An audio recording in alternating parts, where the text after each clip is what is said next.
नमस्कार, news portal truth wing पर आपका स्वागत है। महागठबंधन के नेताओं के बीच केंद्रीय एजेंसी ईडी, सीबीआई और आईटी यानी इनकम टैक्स का भय व्याप्त है। इस बात का एहसास नीतीश कुमार के मुख्यमंत्री के रूप में शपथ लेने के बाद जदयू के राष्ट्रीय अध्यक्ष राजीव रंजन सिंह उर्फ ललन सिंह की प्रेस वार्ता में स्पष्ट हो गया। ललन सिंह ने कहा कि अब बिहार में ईडी और सीबीआई का प्रवेश तय है और कार्रवाई भी होगी।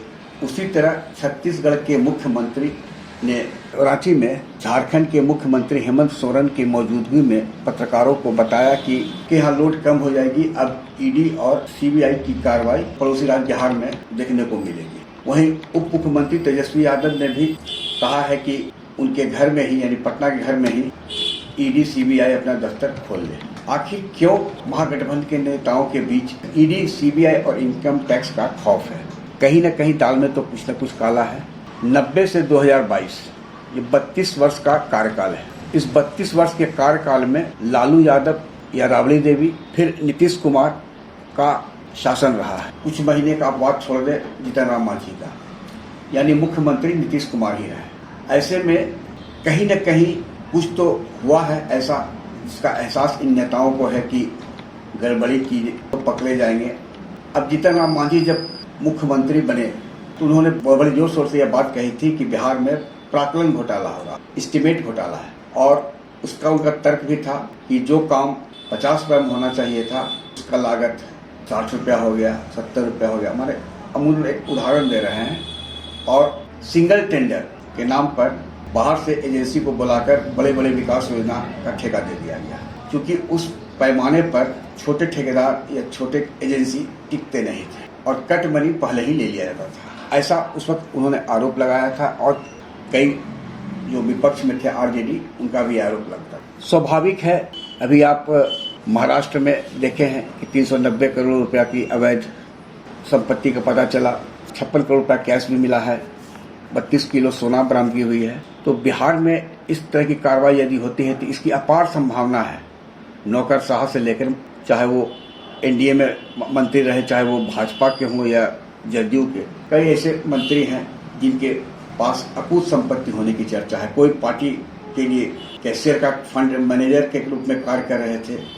अभी झारखंड के फायर ब्रांड और समाजवादी नेता जिन्होंने रघुवर दास को हराया है, सरजू राय, उनका कहना है कि भाजपा के ही कई मंत्रियों का फ्लैट और आवास मकान बेंगलुरु में है। हो सकती है, इसमें कोई संभावना इसका इनकार नहीं कह सकता है। बिहार में तो छोटे छोटे अदने अधिकारी भी जो बहुत गुमनामी की जिंदगी जीते हैं, उनका भी करोड़ों रुपए की अवैध संपत्ति ईओयू, एसबीयू की छापामारी में बेंगलुरु और अन्य स्थानों पर मिली है। तो बेचैनी तो है। इस बेचैनी को और ऊंचाई तक कैसे बढ़ाएगा या ईडी कार्रवाई तय कर देगा। नरेंद्र मोदी या अमित शाह की जोड़ी जो है या केंद्र सरकार कोई बच्चा की तरह नहीं है कि तुरंत रिएक्ट करे। अभी इनकी सरकार बनेगी। अभी तो गठबंधन, महागठबंधन में मंत्री के सीट को लेकर चल रहा है विवाद। आइए अब जो जिस प्रकार ललन सिंह, तेजस्वी यादव और स्वयं मुख्यमंत्री ने भी कहा है कि जो गलत करेगा वो जनता देखेगी, तो कहीं न कहीं खौफ तो है। और खौफ सिर्फ बड़े बिहार के बड़े राजनेताओं के बीच भी नहीं है। पार्टी के जो कैडर है, जो निचले स्तर पर, जिला स्तर पर, जिन्होंने इस दौरान सत्ता के संरक्षण में काफी कुछ कमाया है, जिनमें अवैध कमाई ज्यादा है, उनमें भी बेचैनी। और समय जो हो ये तो तय करेगी केंद्र सरकार की कब होना है।